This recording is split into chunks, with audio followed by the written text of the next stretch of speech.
බෝ වේවා කලසෙත් මුදුන් වේවා දෝෂ දුරු වේවා සක්‍ර මහ බඹු ආයු භෝවා.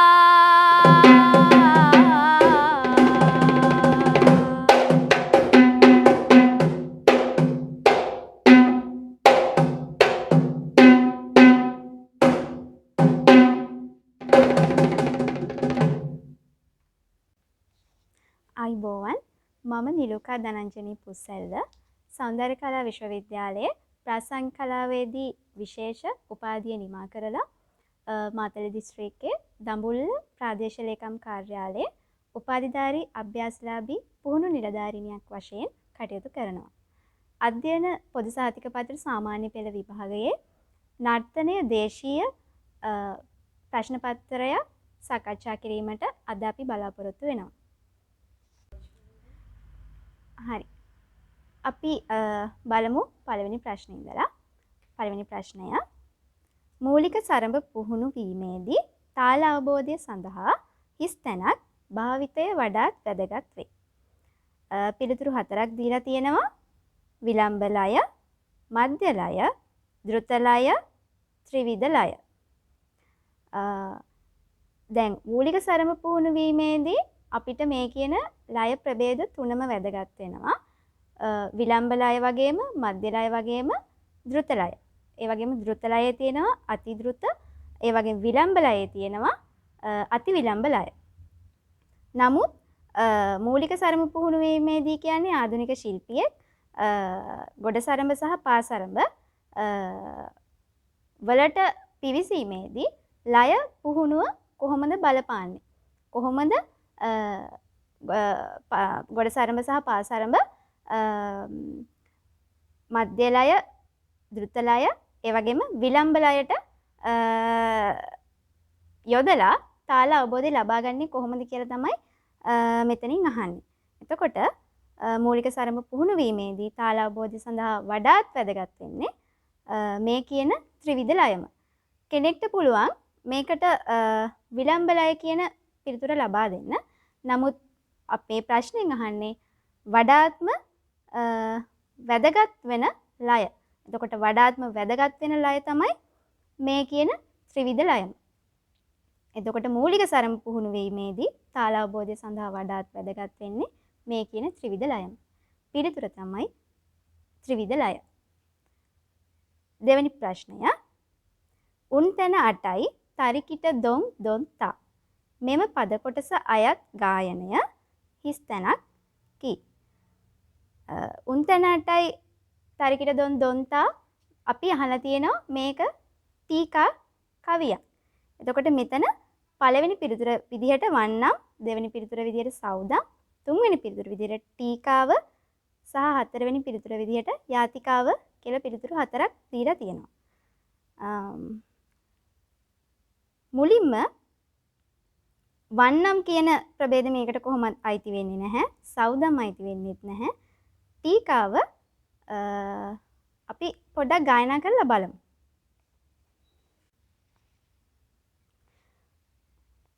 උන් තැන 8යි උන් තැන 8යි තරිකිට දොන් දොන් තා. උන් තැන 8යි දිරිකිට දොන් දොන් තා.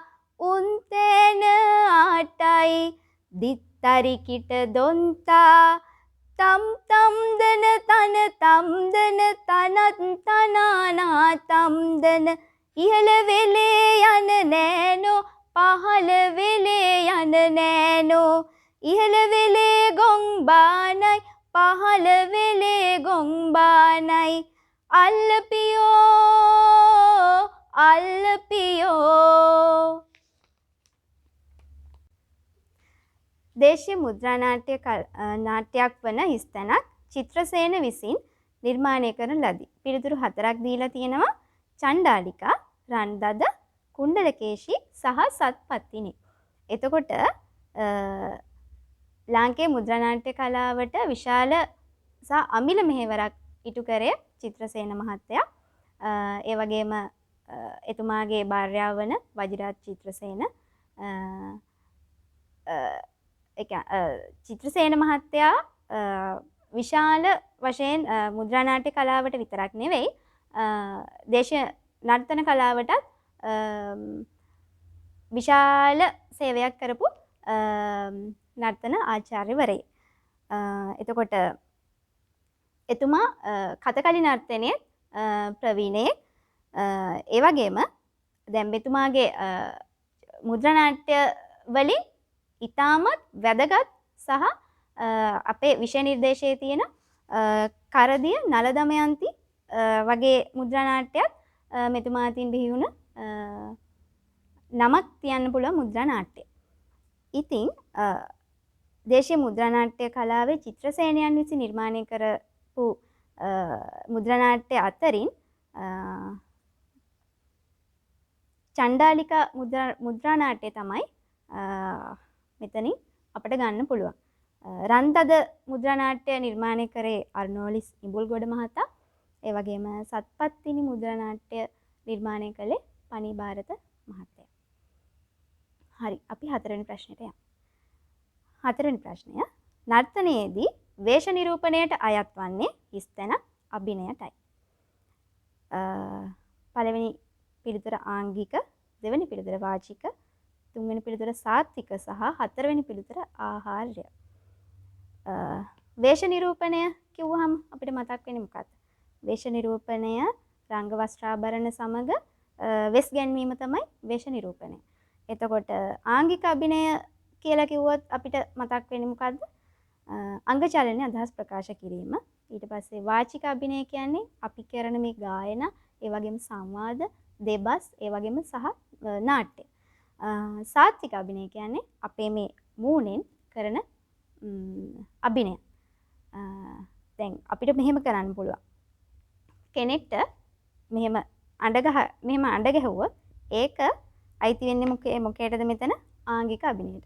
එතකොට අපි දැන් මෙතන මේ කරන මේද කියන්නේ වාචික අභිනයෙන් කරන දේවල් අයිති වෙන්නේ වචන වලින් කරන දේවල් අයිති වෙන්නේ වාචික අභිනයට. එතකොට දැන් මෙතන අහන්නේ නර්තනයේදී වේශ නිරූපණයට අයත් වන්නේ ආහාර්ය අභිනය. පිළිතුර තමයි ආහාර්ය අභිනය. පස්වෙනි ප්‍රශ්නය කොහොඹාකංකාරියේ දක්නට ලැබෙන අංගයක් වන හිස්තැනක් නාට්‍යමය ලක්ෂණ සහිත වේ. පිළිතුරු 4ක් දීලා තියෙනවා. මී බන්ධනය, දෙවෙනි පිළිතුර ගුරුගේ මාලාව, තුන්වෙනි පිළිතුර ඇත් බන්ධනය සහ හතරවෙනි පිළිතුර බත් මාලාව. කොහොඹාකංකාරිය තමයි උඩරට නර්තනයේ කෝෂ්ඨාගාරය. මී බන්ධනය එන්නේ මහසොන් සමයම පහතරට සම්ප්‍රදාය. ඇත් බන්ධනයත් මහසොන් සමයම ඒත් පහතරට නර්තන සම්ප්‍රදාය. එතකොට මෙතන වැඩිපුරම නාට්‍යම ලක්ෂණ සහ සංවාද තියෙන නාට්‍යමය ලක්ෂණ අතින් ගත්තාම වඩාත්ම නිවැරදි පිළිතුර තමයි ගුරුගේ මාලාව. ගුරුගේ මාලාවේ කොහොඹාකංකාරියේ තියෙන ප්‍රථම නාට්‍යමය පෙළපාලිය තමයි මේ ගුරුගේ මාලාව කියන්නේ. ඒ වගේම නාට්‍යමය සංවාද සහ ගායනා සහිත නර්තන අවස්ථාවක් කියලා හඳුන්වන්න පුළුවන් ගුරුගේ මාලාව. ඒ වගේම ගුරුගේ මාලාවේ තියෙන ප්‍රධාන චරිත විදිහට කළු කුමාරයා, සෙබළ දේවතාවා, කුඩා ගුරු, මහ ගුරු, නලසාදි ගුරු, පත්තිනි දේවතාවිය සහ කතරගම දෙවියෝ කියන මේ ප්‍රධාන චරිත මේ ගුරුගේ මාලාවේ නාට්‍යමය අවස්ථාවට සම්බන්ධ වෙනවා. අපි ගුරුගේ මාලාවට අයිති ගායනයක් අහලා බලමු.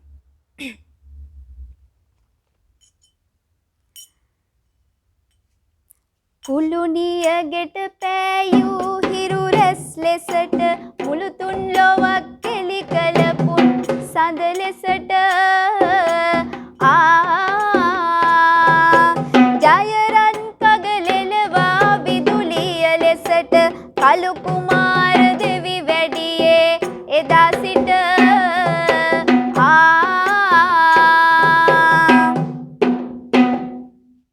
හරි. එතකොට කොහොඹාකංකාරියේ දක්නට ලැබෙන අංගයක් වන ගුරුගේ මාලාව තමයි නාට්‍යමය ලක්ෂණ සහිත අපිට ගන්න පුළුවන් නිවැරදි පිළිතුර. 6 වෙනි ප්‍රශ්නය ලන්දේසි ජාතික ස්පිල්බර්ජන් ශ්‍රී ලංකාවට පැමිණියේ හිස් තැනක් යුගයේදීය. පිළිතුරු 4ක් දීලා තියෙනවා. කෝට්ටේ, කොළඹ, මහනුවර සහ ගම්පල යුගය. ස්පිල්බර්ජන් කිව්වහම ස්පිල්බර්ජන් ඒ වගේම පාහියන් හිමි මේ කියන පුද්ගලයා ලංකාවට ආවේ දේශාටන වාර්තාකරුවන් විදිහට. ඒ වගේම ස්පිල්බර්ජන් අපිට මතක් වෙනවා යුග සම්බන්ධ පාඩමේ ආපෝ, දායා, කුග, කෝම කියලා ඒ යුගවල විශේෂයෙන් මහනුවර යුගයේ සිංහල නාට්‍ය හා නර්තන කලාවේ විශේෂ යුගයක් කියලා හඳුන්වන්න පුළුවන්. එතකොට මහනුවර යුගයේ රජ කළ විමල ධර්මසූරිය රජතුමාගේ කාලේ ස්පිල්බර්ජන් ලංකාවට ඇවිල්ලා තියෙනවා. ඒ වගේම දළදා පෙරහැර සම්බන්ධ නර්තනයේ යෙදෙන නර්තන ශිල්පිනීන්ගේ නර්තනය සහ ඔවුන්ගේ වස්ත්‍රාභරණ සම්බන්ධව මෙතුමා ප්‍රකාශයක් කියලා තියෙනවා. මහනුවර පෙරහැරේ රූමත් තරුණියෝ ලස්සනට නටත් ඔවුන්ගේ උඩුකය නග්න වූ අතර යටිකයේ වැඩදැමු වස්ත්‍ර ඇත්තේය. ඉතින් මේ ප්‍රශ්නයට අදාළ පිළිතුර වෙන්නේ මහනුවර යුගය. 7 වෙනි ප්‍රශ්නය මණිපූරි සම්ප්‍රදායේ බෙර පැළඳ නර්තනයේ යෙදෙනු ලබන්නේ හිස්තැනක් නර්තනාංගයේදීය. චෙංගිලම්, පුංචෝලම්, මද්දලය, කණ්ඩිල. එතකොට මණිපූරි සම්ප්‍රදාය කියන්නේ ඉන්දියාවේ ප්‍රධාන නර්තන සම්ප්‍රදායන් අතර උත්තර ಭಾರತೀಯ නර්තන සම්ප්‍රදායක්. ඒ වගේම මේ යොදා ගන්න වාද්‍ය භාණ්ඩ වලින් පුංක් බෙරය තමයි නැත්තම් මණිපූරි මෘදංගය කියනවා නැත්තම් කෝල් බෙරය කියනවා. මේ බෙරය පාවිච්චි කරන්නේ වාදනය සඳහා භාවිතා කරන්නේ සුදු රෙදි කඩක් බෙරයේ කඳේ බැඳගෙන උරහිසේ පැලඳගෙන. එතකොට මේකේ පළවෙනි පිළිතුර විදිහට දීලා තියෙන චෙංගිලම්. චෙංගිලම් කියන්නේ කතකලි නර්තන සම්ප්‍රදායට අයත් වාද්‍ය භාණ්ඩයක්. මද්දලයත් එහෙමයි කතකලි නර්තන සම්ප්‍රදාය. එතකොට මේකේ වඩාත් නිවැරදි පිළිතුර වෙන්නේ පුංචෝල නැත්නම් පුංක් බෙරය. 8 වෙනි ප්‍රශ්නය කතකලි නර්තනයේදී හාස්‍යෝත්පාද ගණයට අයත් චරිත සඳහා හිස් තැනක් වේශ නිරූපණය ක්‍රමය භාවිත කරයි. පිළිතුරු 4ක් දීලා තියෙනවා. මිනික්කු, පච්චා, කත්ති සහ කාරි.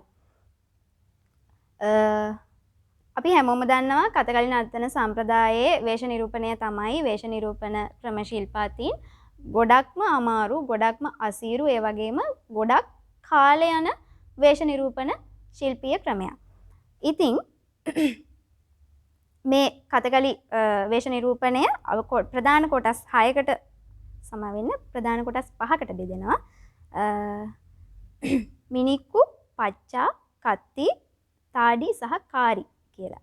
එතකොට මේ වේශ නිරූපණය අතින් හාස්‍යෝත්පාද ගණයට අයත් චරිත සඳහා කිව්වහම වැඩිපුරම භාවිතා කරන්නේ කාරි කියන වේශ නිරූපණය ක්‍රමය. එතකොට මිනික්කු වේශ නිරූපණය ක්‍රමය කියන්නේ බ්‍රහ්ම, ඍෂි හා ස්ත්‍රී චරිත වගේ චරිතවලට කහ සහ රතු පැහැය මිශ්‍ර කරලා, ඒ වගේම පච්චා කිව්වහම එකපාරට අපිට මතක් වෙනවා තද කොළ පැහැය. ඒක ඒ වගේ වේශ නිරූපණ ක්‍රමයක් පාවිච්චි කරන්නේ ඉන්දු ක්‍රිෂ්ණ රාම වැනි චරිතවලට. ඒ වගේම කත්ති පාවිච්චි කරන්නේ රාවණ සහ අසුර චරිතවලට. එතකොට මේකෙන් වැඩිපුරම වඩාත්ම වැදගත් වෙන පිළිතුර තමයි කාරි කියන 4 වෙනි පිළිතුර. කතකලි නර්තනයේදී හාස්‍යෝත්පාද ගණයට අයත් චරිත සඳහා කාරි වේශ නිරූපණ ක්‍රමය භාවිතා කරයි. 9 වෙනි ප්‍රශ්නය මේරුම් විරාජිත සමන් හිස් තැනක් ගායනයක් ලෙස සඳහන් කළ හැකිය. පළවෙනි පිළිතුර ආඝාතාත්මක, අනාඝාතාත්මක, තාලාත්මක සහ කලාත්මක. කලාත්මක කිව්වහම අපේ තියෙන දේශීය ජනගායනා දේශීය ජන සම්ප්‍රදායේ තියෙන විවිධ ගායනා ඒ වගේම ගාථා ගොඩක් අපේ විෂය නිර්දේශයේ තියෙනවා. ඒ සියල්ලම කලාත්මක ගායනා වර්ග තමයි. එතකොට කලාත්මක කියන පිළිතුර මෙතනට ගන්න බෑ. තාලාත්මක කියන පිළිතුර ගන්න පුළුවන්. නමුත් සමහර ගායනාවලට තාලයක් නැතිව එක හැල්මේ කියන ගායනාව වෙන්නත් පුළුවන්. එතකොට ඒ පිළිතුර ගන්නත් බෑ. එතකොට අනාඝාතාත්මක සහ ආඝාතාත්මක කියන පිළිතුරු දෙක තමයි ඉතුරු වෙන්නේ. අපි බලමු මේ ආඝාතාත්මක කියන්නේ මොකක්ද කියලා. ආඝාතාත්මක කියන්නේ ආඝාතයක් නැත්තම් තිතක් තියන්න පුළුවන් ගායනා. එතකොට අනාඝාතාත්මක කියන්නේ තිතක් තියන්න බැරි ගායනා. දැන් උදාහරණයක් විදිහට කිව්වොත් ආඝාතාත්මක ගායනාවක් විදිහට අපිට ගන්න පුළුවන් මෙහෙම ඔන්චිලි කවියක් අපි ගත්තොත්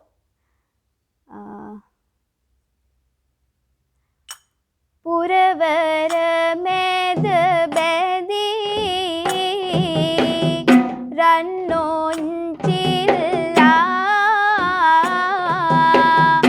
උඩ යන තරමට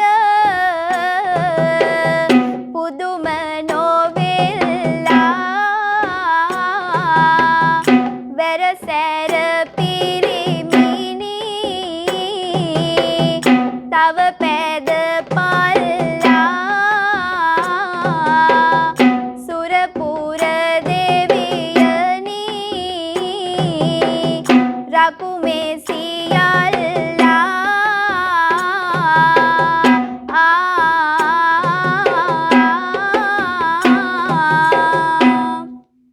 අන්න ඒ වගේ ගායනාවලට අපිට තිතක් තියන්න පුළුවන්. ඒ වගේම මෙතන අපිට දැන් ප්‍රශ්නෙන් දීලා තියෙන්නේ මේරුම් විරාජිත සමන්. අපි ඒ ගානාවත් පොඩ්ඩක් අහලා බලමු. මේරුම් විරාජිත සමන් විය බුද්ධ රාජං ශ්‍රී දන්ත සාගර සමන් විය ධම්ම රාජං. දැන් මම මුලින් කරපු ගායනාව ඔන්චිලි කවියක්. එතකොට ඒකට අපිට තිතක් තියන්න පුළුවන්. දැන් මම ගායනා කරේ අපිට ප්‍රශ්නෙට අදාළ වෙන මේරුම් විරාජිත සමන් ගායනය. එතකොට ඒකට තිතක් තියන්න බෑ. එතකොට මේ 8 වෙනි ප්‍රශ්නෙට පිළිතුර වෙන්නේ මේරුම් විරාජිත සමන් අනාඝාතාත්මක ගායනාවක් විදිහට. 10 වෙනි ප්‍රශ්නය කෝලම් නාටකයේ හිස්තැනක් පූර්ව රංගයට අයත් අංගයකි. නාරිලතා කෝලම, ආරච්චි කෝලම, මනමේ කෝලම සහ ගිරිදේවි කෝලම. අපේ ශ්‍රී ලංකාවේ වැඩිපුරම ප්‍රචලිත වෙන්නේ සොකරි සහ කෝලම් ජන නාටක දෙක. ඒ වගේම නාඩගම් සහ නූර්තිත් තියෙනවා. දැන් මෙතන ප්‍රශ්نين අහලා තියෙන්නේ කෝලම් නාටකය ගැන. ඒතර කෝලම් නාටකයේ පූර්ව රංගයට අයත් අංගයක් විදිහට අපිට මෙතනින් වඩාත්ම වැදගත් වෙන පිළිතුර තමයි ආරච්චි කෝලම. ආරච්චි කෝලම කිව්වහම කෝලමේ විස්තර කරන්නේ මෙන්න මේ විදිහට. නසා දුප්පත් හැම අසාධාරණ කරයි මෙලෙසම දසා කෙත්වත් හැම මෙසා එයි ආරච්චි කෝලම.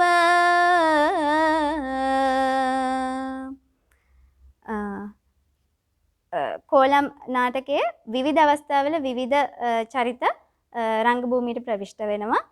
එතකොට දැන් මෙතන පූර්ව රංගයට අදාළ වෙන්නේ වැඩිපුරම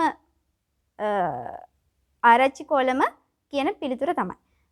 නාරිලතා කෝලම සහ මනමේ කෝලම, ගිරිදේවි කෝලම එන්නේ ඊට පස්සේ පළවෙනියට මේ කියන්නේ ප්‍රවිෂ්ඨයේදීම එන්නේ ආරච්චි කෝලම. මේ පිළිබඳ වැඩිදුර විස්තර අපිට ඕන නම් එදිරිවීර සරච්චන්ද්‍රයන්ගේ සිංහල ගැමි නාටකය කියන පොත බලන්න. ඒකේ කෝලම්, සොකරි, ලූර්ති, නාඩගම්, රූකඩ කියන මේ හැම ජන නාටකයකටම අදාළ විස්තර තියෙනවා. 11 වෙනි ප්‍රශ්නය. ආංගික අභිනයේදී බෙල්ල, උරබාහු, වැලමිටි, මැණික්කටුව අයත් වන්නේ අංගවලටය, ප්‍රත්‍යාංගවලටය, උපාංගවලටය, නවාංගවලටය. ආංගික අභිනය අපි ඉස්සෙල්ලත් සාකච්ඡා කරා. ආංගික අභිනය කියන්නේ අපේ මේ ශරීරයේ තියෙන අංග, හිස, ඇඟිලි, අත්පපුව, ඉඟටිය, ඒ කියන ඉන්ද්‍රියයන්. එතකොට ආංගික අභිනය කිව්වහම අංග, ප්‍රත්‍යංග, උපාංග කියලා අපිට බෙදන්න පුළුවන්. එතකොට අංගවලට තමයි දැන් මම කිව්වේ හිස, ඇඟිලි, අත්පපුව සහ ඉඟටිය කියන කොටස් අයිති වෙන්නේ. ඊට පස්සේ ප්‍රත්‍යංගවලට උරහිස, බෙල්ල, මැණික්කටුව, කලවා, වලලුකර, උරබාහුව සහ වැලමිට කියන කොටස් ප්‍රත්‍යංගවලට අයිති වෙනවා. උපාංග කියන්නේ සිරුරේ කියන්නේ මේක වැඩිපුරම බලපාන්නේ අපේ මුහුණට සම්බන්ධ කරලා දැස්, කම්බුල්, ඇසිපිය, ඇහි බැම, නාසය, දත් සහ තොල්. ඒ කොටස් ටික තමයි උපාංග වලට අයිති වෙන්නේ. ඒතර දැන් මෙතන අහන්නේ ආංගික අභිනයේදී බෙල්ල, උරබාහු, වැලමිට, මැණික්කටුව කියන කොටස් අයිති වෙන්නේ ප්‍රත්‍යංග වලට. 12 වෙනි ප්‍රශ්නය. පොළොන්නරු යුගයේදී මහා පරාක්‍රමබාහු රජු විසින් නැටුම්, ගැයුම්, වැයුම් සඳහා ඉදිකරනු ලැබූ මණ්ඩපය වන්නේ සරස්වතී මණ්ඩපය, ශෘංගාර මණ්ඩපය, නිශ්ශංකලතා මණ්ඩපය, කවිකාර මණ්ඩපය. නිශ්ශංකලතා මණ්ඩපය කිව්වහම එකපාරටම අපිට පිළිතුරක් එනවා නිශ්ශංක මල් රජතුමා විසින් තමයි නිශ්ශංකලතා මණ්ඩපය හැදුවේ. එතකොට කවිකාර මණ්ඩපය එන්නේ මහනුවර යුගයේ වන්නම් සඳහා ඒ වගේම ප්‍රශස්ති ඒ ගායනා නිර්මාණය වෙලා තියෙන කවිකාර මඩුව ආශ්‍රිතව. එතකොට දැන් මෙතනින් වඩාත්ම වැදගත් පිළිතුර, වඩාත්ම ගැළපෙන පිළිතුර තමයි සරස්වතී මණ්ඩපය. පොළොන්නරු යුගයේදී මහා පරාක්‍රමබාහු රජු විසින් නැටුම්, ගැයුම්, වැයුම් සඳහා ඉදිකරනු ලැබූ මණ්ඩපය සරස්වතී මණ්ඩපය. 13 වෙනි ප්‍රශ්නය. රති හා ක්‍රෝධය යන භාවයන් තුලින් ජනිත වන්නේ ශෘංගාර හා රෞද්‍ර රසයන්ය, කරුණා හා හාස්‍ය රසයන්ය, ශෘංගාර හා අද්භූත රසයන්ය, වීර හා රෞද්‍ර රසයන්ය. රති කියන්නේ ශෘංගාරය. ශෘංගාරය කියන්නේ රතිය. එතකොට මේ කියන උත්තර වලින් අපිට 4 වෙනි පිළිතුර ගන්නම බෑ. මොකද රති කියන භාවයෙන් වීර රසයක් ඇති වෙන්නේ නැහැ. එතකොට අපිට 4 වෙනි පිළිතුර හැමම අයින් කරන්න පුළුවන්. ඒ වගේම තමයි ක්‍රෝධය කියන භාවයෙන් කවදාවත් අද්භූත රසයක් අයිති වෙන්නේ නැහැ. අද්භූත රසයක් අයිති වෙන්නේ විස්මය කියන භාවයෙන්. එතකොට රතියෙන් කරුණා රසයක් අයිති වෙන්නේ නැහැ. කරුණා රසය අයිති වෙන්නේ ශෝකය කියන භාවයට. ක්‍රෝධය කියන භාවයෙන් කවදාවත් හාස්‍ය රසයක් අයිති වෙන්නේ නැහැ. එතකොට පළවෙනි පිළිතුර තමයි මේකට වඩාත්ම ගැළපෙන පිළිතුර. රතිය සහ ක්‍රෝධය යන භාවයෙන් නැති වෙන්නේ ශෘංගාරය සහ රෞද්‍ර රසය. පළවෙනි පිළිතුර. 14 වෙනි ප්‍රශ්නය. හඟුරංකෙත මාතලේ බදුල්ල දිස්ත්‍රික්කවල ප්‍රචලිතව ඇති ගැමි නාටකය වන්නේ කෝලම්ය, නාඩගම්ය, සොකරිය, රූකඩය. කෝලම් අයිති වෙන්නේ පහතරට ප්‍රදේශයේ පහතරට ගාල්ලමාතර, හම්බන්තොට වගේ දිස්ත්‍රික්කවල තමයි කෝලම් සම්ප්‍රදාය වැඩිපුරම ප්‍රචලිත. එතකොට නාඩගමුත් එහෙමයි පහතරට, රූකඩත් එහෙමයි පහතරට. එතකොට මෙතන වඩාත්ම වැදගත් වෙන්නේ හඟුරංකෙත මාතලේ බදුල්ල, දඹුල්ල, කළුන්දෑව වගේ ප්‍රදේශවල වැඩිපුරම ප්‍රචලිත වෙන්නේ සොකරි. 14 වෙනි ප්‍රශ්නෙට අදාළ පිළිතුර තමයි සොකරි. 15 වෙනි ප්‍රශ්නය. මල් මඩුපුරය, වාහල හා දුනුමාලප්පෝ යන අංග පිළිවෙලින් දක්නට ලැබෙන්නේ පහන් මඩුව, දෙවොල් මඩුව හා යක් මඩුවෙහිය, පහන් මඩුව, කොහොඹාකංකාරිය හා දෙවොල් මඩුවෙහිය, පහන් මඩුව, දෙවොල් මඩුව හා කොහොඹාකංකාරියෙහිය, රට යකුම, දෙවොල් මඩුව හා කොහොඹාකංකාරියෙහිය. අපි දන්නවා මල් මඩුපුරය අයිති වෙන්නේ පහන් මඩුවට. සබරගමු සම්ප්‍රදායේ තැඹිලි මලෙන් මේ ශරීරයට ගහ ගන්නවා. ඒක විලම්බලා ඉඳලා අති දෘත දක්වා යන්න පුළුවන්. ශිල්පීය ප්‍රාගුණ්‍ය මත තමයි මේ පහන් මඩුවේ මල් මඩුපුරය නර්තන අවස්ථාව දැක ගන්න පුළුවන්. එතකොට වාහල කියන්නේ දෙවොල් මඩුවෙන නර්තනාංගයක්. දුණු මාලප්පෝ කියන්නේ කොඹාකංකාරියේ. එතකොට මෙතනින් වැඩිපුරම වැදගත් වෙන පිළිතුර තුන්වෙනි පිළිතුර මල් මඩුපුරය පහන් මඩුවේ, වාහල කියන්නේ දෙවොල් මඩුවේ සහ දුණු මාලප්පෝ කියන්නේ කොඹාකංකාරියේ. පිළිතුර තමයි පහන් මඩුව, දෙවොල් මඩුව හා කොඹාකංකාරියෙහිය කියන පිළිතුර.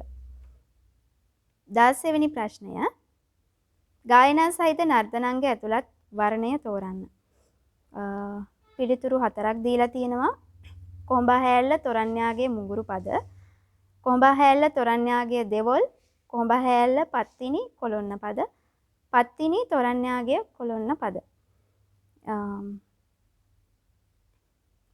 අපි දන්නවා මේකේ පිළිතුරු 3ක් තියෙනවා කොඹා හැල්ල. එතකොට කොළොන්න පද අදාළ වෙන්නේ නැහැ. එතකොට කොඹා හැල්ල තොරන්යාගේ මුගුරු පද එන්නෙත් නැහැ. කොඹා හැල්ල තොරන්යාගේ දෙවොල් කියන දෙවෙනි පිළිතුර තමයි 16 වෙනි ප්‍රශ්නයට අදාළ පිළිතුර. ගායන සහිත නර්තනාංග ඇතුළත් වර්ණය තෝරන්න. කොඹා හැල්ල තොරන්යාගේ සහ දෙවොල්. 17 කොඹාකංකාරී ශාන්ති කර්මයේ දක්නට ලැබෙන සැරසිලි වනුයේ යහන අයිලය හා යග්ගය, යහන අයිලය හා තොරණය, යහන අයිලය හා කාලපන්දම් ගසය, යහන අයිලය හා බිසෝ කපය. මෙතන බිසෝ කප සබරගමු සම්ප්‍රදායේ පහන් මඩුවේ දක්නට ලැබෙන සැරසිල්ල, ඒ වගේම කාලපන්දම් ගසත් දෙවොල් මඩුවේ. එතකොට මෙතනින් වඩාත්ම වැදගත් වෙන්නේ යහන අයිලය හා යග්ගේ. යහන අයිලය අපිට කොහොමත් අහලා පුරුදු, අපි දැකලා තියෙනවා කොඹාකංකාරියේ තියෙනවා. එතකොට යග්ගය කියන්නේ දෙමල් සැරසිල්ලක්, ආභරණ උපත් ආයුධ ආදී තැන්පත් කරන යහන. එතකොට 17 වෙනි ප්‍රශ්නේ පිළිතුර තමයි යහන අයිලය හා යග්ගයය. 18 වෙනි ප්‍රශ්නය ශ්‍රී ලංකාවේ මුද්‍රා නාට්‍ය කලාවේ ආරම්භයට දායක වූ ಭಾರತೀಯ පඬිවරයෙක් වන්නේ ශාන්ති දේවගෝස්, උදේ ශංකර්, රවීන්ද්‍රනාත් tagore ගෝපිනාත්ය.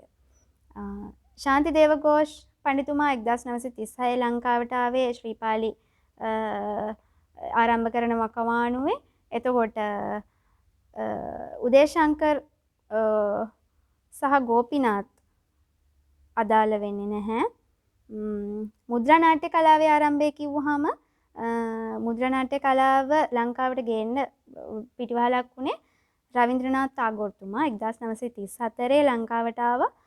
එතුමාගේ පැමිණීමත් සමග තමා චිත්‍රසේන වගේ අපේ මුද්‍රා නාට්‍ය කලාවට විශාල මේ කැපවීමක් කරපු ශිල්පීන් බිහි වෙන්නේ. එතකොට එතුමාගේ ආගමනයත් සමග අපේ ශිල්පීන් ඉන්දියාවට ගියා, ඉන්දියාවේ ශිල්පීන් ලංකාවට ආවා. එතකොට අපේ ශිල්පීන් ඉන්දියාවට ගිහිල්ලා එහෙ තියෙන විවිධ සම්ප්‍රදායන්, කතකලි වගේ උදාහරණයක් විදිහට ඒ වගේ සම්ප්‍රදායන් ඉගෙන ගත්තා. එතකොට ශ්‍රී ලංකාවේ මුද්‍රා නාට්‍ය කලාවේ ආරම්භයට දායක වූ ಭಾರತೀಯ පඬිවරයෙක් තමයි රවීන්ද්‍රනාත් tagore තුමා. 19 වෙනි ප්‍රශ්නය. කතකලි නර්තනයේ ගීත ගායනා කරනු ලබන්නේ හින්දි හා දෙමළ බසිනි, දෙමළ හා සංස්කෘත බසිනි, සංස්කෘත හා මලයාලම් බසිනි, මලයාලම් හා හින්දි බසිනි. මෙතනින් වඩාත්ම වැදගත් පිළිතුර තමයි සංස්කෘත හා මලයාලම් බසිනි කියන පිළිතුර. 20 වෙනි ප්‍රශ්නය. කෝලම් චරිත රංගමණ්ඩලයට පිවිසීමේදී හඳුන්වා දෙනු ලබන්නේ ආරච්චිල විසිනි, බෙර වාදකයින් විසිනි, අනබෙරකරුවන් විසිනි, කාර්යකරවන රාළ විසිනි. ආරච්චිල, අනබෙරකරු සහ බෙරවාදකයින් චරිත රංගමණ්ඩලයට පිවිසීමේදී හඳුන්වා දීමක් කරන්න නැහැ. ඒක සිදු කරන්නේ කාර්යකරවන රාළ විසිනි. එතකොට 20 වෙනි ප්‍රශ්නය පිළිතුර තමයි කාර්ය කරවන රාළ විසිනි. අංක 21 සිට 24 දක්වා පිළිතුරු පහත දැක්වෙන පින්තූර ඇසුරෙන් තෝරන්න කියලා තියෙනවා. පුතාලා ළඟ ඇති පේපර් එක. පේපර් එකේ ABC සහ D කියලා පින්තූර 4ක් දාලා තියෙනවා. ඒකේ පළවෙනි පින්තූරේ අපිට දකින්න ලැබෙන්නේ වජිරා චිත්‍රසේන මහත්මිය. ඒ වගේම B පින්තූරෙන් චිත්‍රසේන මහතා, C පින්තූරෙන් මිරැන්ඩා හේමලතා මහත්මිය සහ D පින්තූරේ පනිභාරත මහතා. 21 වෙනි ප්‍රශ්නය හපනා, ගිනිහොරා හා රන් කිකිලි යන මුද්‍රා නාට්‍ය නිර්මාපකයන්ගේ ඡායාරූපයට අදාළ අක්ෂරය වන්නේ ඒ අක්ෂරයෙන් නිරූපණය වෙන්නේ වජිරා චිත්‍රසේන මහත්මිය. 22 වෙනි ප්‍රශ්නය රජයේ ලලිත කලායතනයේ ප්‍රථම විදුහල්පතිවරියගේ ඡායාරූපයට අදාළ අක්ෂරය වන්නේ. අපි දන්නවා රජයේ ලලිත කලායතනයේ මුලින්ම ආරම්භ කරේ පනිභාරත මහත්තයා. එතකොට පනිභාරත මහත්තයා ඉන්න රූපයට අදාළ අක්ෂරය තමයි D අක්ෂරය. 20 වෙනි ප්‍රශ්නෙට අදාළ පිළිතුර තමයි 4 වෙනි පිළිතුර. 23 වෙනි ප්‍රශ්නය කරදිය මුද්‍රා නාට්‍යයේ මන්නඩි රාළ හා සිසිගේ චරිත රංගපෑ ශිල්පීන්ගේ ඡායාරූපවලට අදාළ අක්ෂර වන්නේ A හා B ය, B හා A ය, B හා C ය, D හා C ය. අපි දන්නවා මන්නඩි රාළගේ චරිතය රංගපාන්නේ චිත්‍රසේන මහත්තයා. එතකොට සිසිගේ චරිතය රංගපාන්නේ වජිරා චිත්‍රසේන මහත්මිය. දැන් අපි පින්තූරයක් දන්නවා. නමුත් මේ දාලා තියෙන අක්ෂර පොඩ්ඩක් මාරු කරලා දාලා තියෙන නිසා ප්‍රශ්නේ හොඳට බලලා පිළිතුර හොඳට බලලා පිළිතුර ලබා දෙන්න. මන්නඩි රාළගේ චරිතයට අදාළ වෙන අක්ෂරය තමයි B අක්ෂරය සහ සිසිගේ චරිතයට අදාළ අක්ෂරය තමයි A අක්ෂරය. එතකොට පිළිතුර තමයි දෙවැනි පිළිතුර B හා A ය. 24 ස්වර්ණ තිලකා හා ග්‍රහාපල යන මුද්‍රා නාට්‍ය නිර්මාණකරුවන්ගේ ඡායාරූපවලට අදාළ අක්ෂර වන්නේ පිළිවෙලින් A හා B ය, B හා A ය, B හා C ය, C හා D ය. ස්වර්ණ තිලකා කියන මුද්‍රා නාට්‍ය ගොඩක් වෙලාවට මේ අපිට ලොකුවට මතකයක් නැති වෙන්න පුළුවන්. නමුත් ග්‍රහාපලය නිර්මාණය කරේ පනිභාරත මහත්තයා. ඒතර පනිභාරත මහත්තයා ඉන්න පින්තූරේ අදාළ අක්ෂරය තමයි D අක්ෂරය. එතකොට මේකෙන් D අක්ෂරය තියෙන්නේ එක පිළිතුරක. එතකොට අපිට 24 වෙනි ප්‍රශ්නෙට අදාළ පිළිතුර විදිහට 4 වෙනි පිළිතුර ගන්න පුළුවන්. එතකොට C අක්ෂරය මිරැන්ඩා හේමලතා මහත්මිය. එතකොට මිරැන්ඩා හේමලතා මහත්මිය තමයි ස්වර්ණ තිලකා නිර්මාණය කරලා තියෙන්නේ. 24 වෙනි ප්‍රශ්නෙට අදාළ පිළිතුර 4 වෙනි පිළිතුර. ප්‍රශ්න අංක 25 සිට 27 දක්වා නිවැරදි පිළිතුරු පහත වගුව ඇසුරෙන් තෝරන්න. වගුව බලා ගන්න.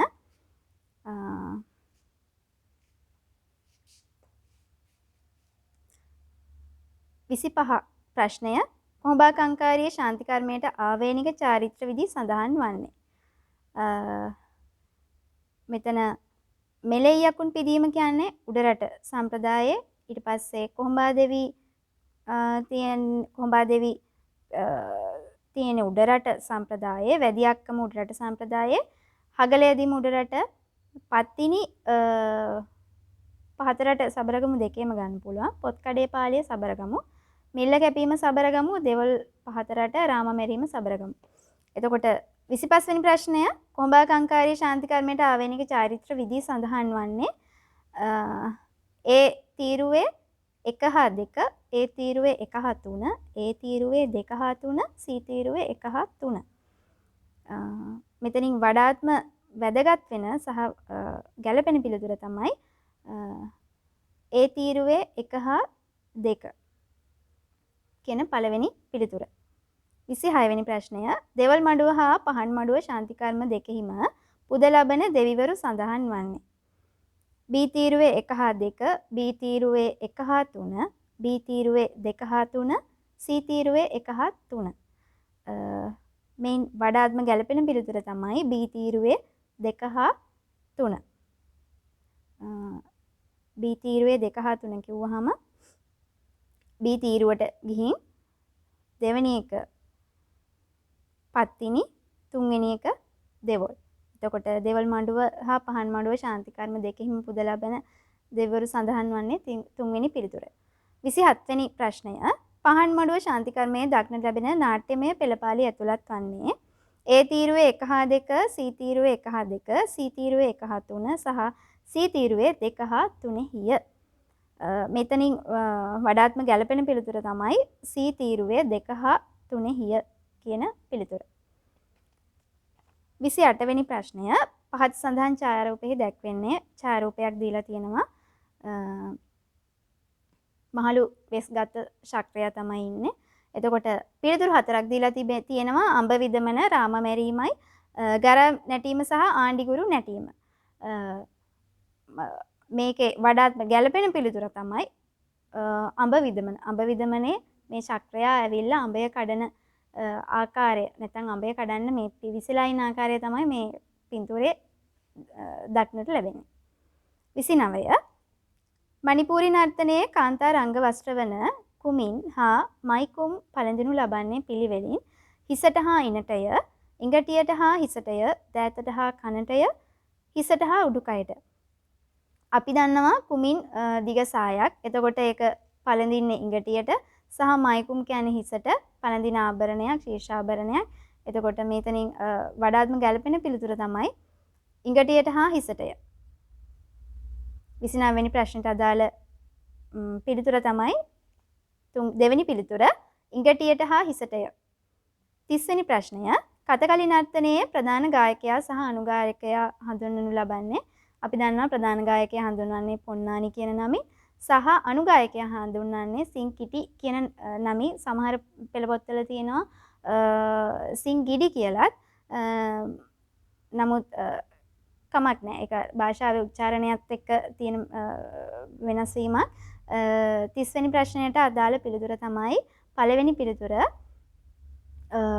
පොන්නානි සහ සිංකිටි ලෙසය කියන පිළිතුර. දෙවෙනි කොටස උඩරට නර්තනය. 31 වෙනි ප්‍රශ්නය. 8 වන ගොඩ සරඹය ලෙස හඳුන්වන්නේ ඇල සරඹයයි, අර්ධ චක්‍ර සරඹයයි, චන්ද්‍රිකා සරඹයයි, දෑත පෑගීමේ සරඹයයි. අපි දන්නවා 8 වෙනි ගොඩ සරඹය විදියට හඳුන්වන්නේ අර්ධ චක්‍ර සරඹය. දැන් ඇල සරඹය කියන්නේ ඇල සරඹය සහ දෑල සරඹය පැටලෙනවා ගොඩක් අයට. ඇල සරඹය කියන්නේ 5 වෙනි අඩිය, 5 වෙනි මාත්‍රය. චන්ද්‍රිකා සරඹය කියන්නේ 12 වෙනි අඩිය, 12 වෙනි මාත්‍රය සහ දෑත පෑගීම කියන්නේ දෑඩිය, දෙවෙනි අඩිය. එතකොට 8 වෙනි ගොඩ සරඹය ලෙස හඳුන්වන්නේ අර්ධ චක්‍ර සරඹයයි. දෙවෙනි පිළිතුර. 32 වෙනි ප්‍රශ්නය. දොං දොන් ජින් බෙර පදයේ ඉතිරි කොටස කුමක්ද? දොං දොං ජින්. දොං දොං ජින් ජින් ගජිගත කියන පිළිතුර. ඒ කියන්නේ තුන්වෙනි පිළිතුර තමයි 32 වෙනි ප්‍රශ්නයේ පිළිතුර වෙන්නේ.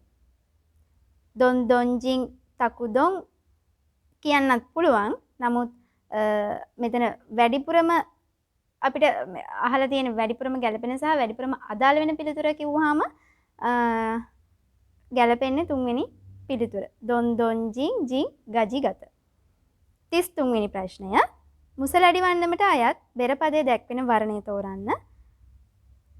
පළවෙනි පිළිතුර ජින් තරිකිට තත් දොමිකිට දොන් ජින් ජින් ගජිගත දොන් තකු දොන් ජින් තක දොන් ජින් ජින් තකට දොන් තක. අපි දන්නවා මුසලඩි වන්නම කිව්වහම තල් රූප දෙකකට අයිති වෙනවා 3 4 සහ 3 3. ඒ කියන්නේ මැදු මහ සහ මැදු තනි තිත. මුසලඩි වන්නම අපි පොඩ්ඩක් ගායනා කරලා අහමු.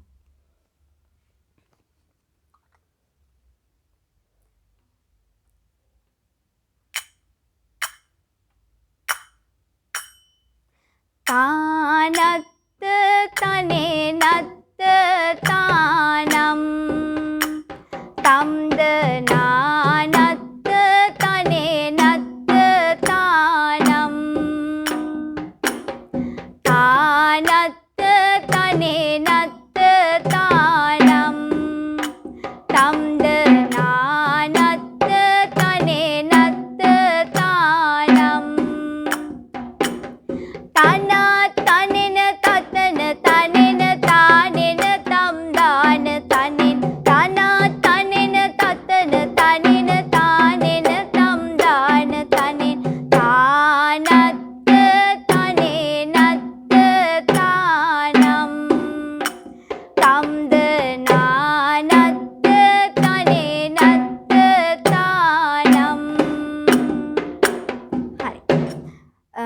එතකොට ඒකට අදාළ බෙර පදය වෙන්නේ දෝන් ජින්ජින් තකට දොන් තක. ජින් තරිගිට තත් දොමිකිට වෙන්නේ නැහැ. දෝන් ජින්ජින් ගජිගත වෙන්නෙත් නැහැ. දොන් තක්කු දොන් ජින්තක වෙන්නෙත් නැහැ. ගැළපෙන පිළිතුර තමයි දෝන් ජින්ජින් තකට දොන් තක. 34 වෙනි ප්‍රශ්නය අපි සාකච්ඡා කරමු. උඩරට නර්තනයේ ප්‍රධාන ඇඳුම් කට්ටලය හඳුන්වන්නේ මේක ගොඩාක් අයට ලේසි පාසු ප්‍රශ්නයක්. වෙස් ඇඳුම් කට්ටලය නම්. තනි කච්චි ඇඳුම් කට්ටලය, ඒ වගේම නයියඩි ඇඳුම් කට්ටලය කොහොමද ඒ දෙක නෙවෙයි. මොකද තනි කච්චි ඇඳුම් කට්ටලයට නයියඩි ඇඳුම් කට්ටලය කියලා කියනවා. බෙර ඇඳුම් කට්ටලය කොහොමත් නැහැ. බෙර ඇඳුම් කට්ටලය අපේ සම්ප්‍රදායන් තුනෙම භාවිතා වෙනවා. උඩරට නර්තන සම්ප්‍රදායේ ප්‍රධාන ඇඳුම් කට්ටලය තමයි වෙස් ඇඳුම් කට්ටලය. 33 වෙනි ප්‍රශ්නය මාත්‍රා 3-4 දෙතිතට අයත් කස්තිරමක් ඇතුළත් වර්ණය කුමක්ද? රුඳගජිත්තක තකට කුන්දත්, රුඳගජිත රුඳගජිත, රුන්තක ජින්තක ජින්තක ජින්කුඳ, රුඳ ගත ගත ගත කුකුඳ. රුඳගජිත රුඳගජිත එන්නේ 2-3 එහෙම නැත්නම් සුළු මැදුම් දෙතිතට. එතකොට රුන්තක ජින්තක ජින්තක ජින්කුඳ 4 තිත, ඒ කියන්නේ මහා තනි තිත. සුළු තනි තිතරත් ගන්න පුළුවන්. එතකොට රුඳ ගත ගත ගත කුකුඳත් එන්නේ මාත්‍රා 3 තිතට. මැදුම් තනි තිතට. මෙතනින් වඩාත්ම ගැළපෙන පිළිතුර තමයි මාත්‍රා 3-4 දෙතිතට අයත් කස්තිරමක් ඇතුළත් වර්ණයට රුඳග ජිත්තක තකට කුන්දත් කියන පළවෙනි පිළිතුර. 36 වෙනි ප්‍රශ්නය උඩරට වන්නමකට අයත් කොටස් ගණන. 3කි 4කි 5කි 6කි. අපි දන්නවා තානම කවිය බෙරපදය තානම කවිය කස්තිරම සීරුමාරු සහ අඩව්ව කියන මේ කොටස් 6 තමයි උඩරට වන්නමකට අයිති කොටස් ගණන වෙන්නේ. එතකොට 36 වෙනි ප්‍රශ්නයට අදාළ වෙන්නේ 4 වෙනි පිළිතුර. 37 වෙනි ප්‍රශ්නය ගැටබෙරෙහි කොටස් දෙකක් වන්නේ වලයම හා සුරත්තට්ටුවය, වෙනිවර හා සුරත්තට්ටුවය, කැපුම්හම හා අඬබෑය, මණ්ඩම හා සුරත්තට්ටුව. අඬබෑය කොටස එන්නේ තම්මැට්ටමට, මණ්ඩමත් එහෙමයි තම්මැට්ටමට අදාළ කොටසක්. එතකොට වෙනිවර හා සුරත්තට්ටුව කියන දෙවෙනි පිළිතුර තමයි ගැටබෙරෙහි කොටස් දෙකක් වන්නේ කියන ප්‍රශ්නයට අදාළ පිළිතුර. 38 වෙනි ප්‍රශ්නය තත් තකට තකරොන්. මෙය හඬුමා වන්නමේ අඩව්වකි, මුසලඩි වන්නමේ අඩව්වකි, තුරගා වන්නමේ අඩව්වකි, සිංහරාජ වන්නමේ අඩව්වකි. තත් තකට තකරොන් අඩව්ව 2-3 එහෙම නැත්නම් සුළු මැදුම් දෙතිතට අයිති අඩව්වක්. එතකොට හනුමා වන්න මේ අඩව්ව එන්නේ සුළු තනි තිතේ. ඊට පස්සේ මුසලඩි වන්නම එන්නේ මැදුම් මහා. සිංහරාජ වන්නම එන්නේ මහා තනි තිත. එතකොට මේක වැදගත්ම සහ වඩාත්ම ගැළපෙන පිළිතුර තමයි තුරංගා වන්නමේ අඩව්වකී කියන 3 වෙනි පිළිතුර. අපි අහලා බලමු තුරංගා වන්නමේ කවිය.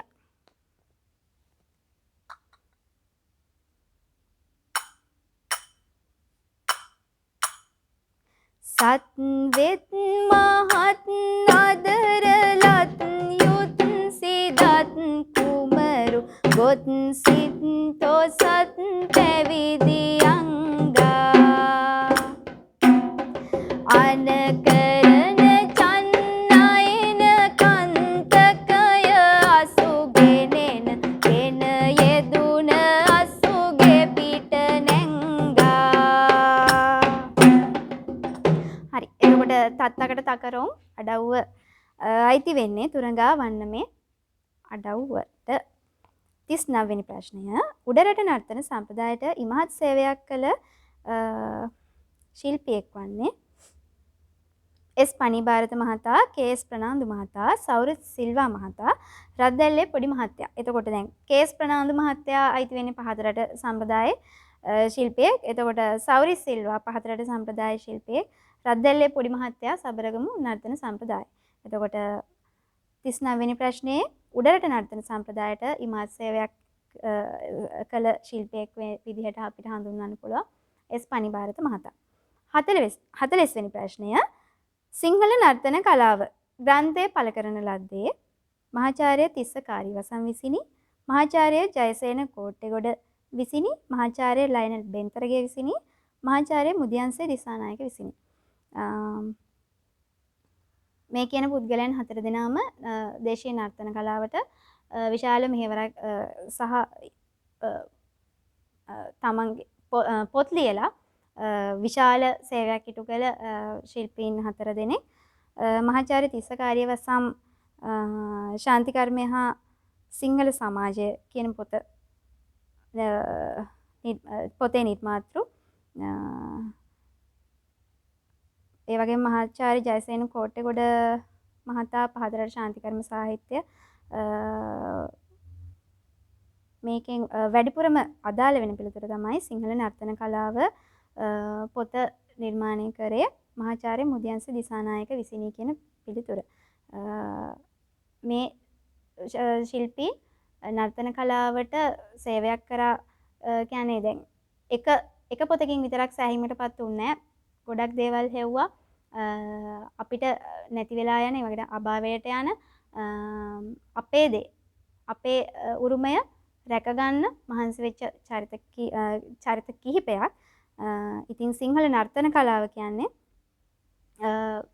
ඉගෙන ගන්න දුවදරුවන්ට නර්තන කලාවේ තියෙන ගොඩක් දේවල් දැනගන්න පුළුවන්, පාවිච්චි කරන්න පුළුවන් මෙවලම සිංහල නර්තන කලාව පොත. ඉතින් මේක ග්‍රන්ථය නිර්මාණය කරේ මහාචාර්ය මුදියන්සේ දිසානායක විසිනි. 40 වෙනි ප්‍රශ්නයට අදාළ පිළිතුර තමයි මහාචාර්ය මුදියන්සේ දිසානායක. හරි. අද අපි සාකච්ඡා කරේ නර්තනය දේශීය කොටසේ පළවෙනි පත්‍රය. ඉතින් දෙවෙනි පත්‍රය සමග අපි නැවත දවසක හමු වෙමු. සියලු දෙනාටම ආයුබෝවන්. මෙවැනි තවත් කාලීන අධ්‍යාපනික සහ රසවින්දනාත්මක වැඩසටහන් සමගින් නැවත හමු වෙමු. අපිව subscribe කරන්න, like කරන්න, share කරන්න. notification ළඟටම ගෙන ගන්න bell icon එක click කරන්න.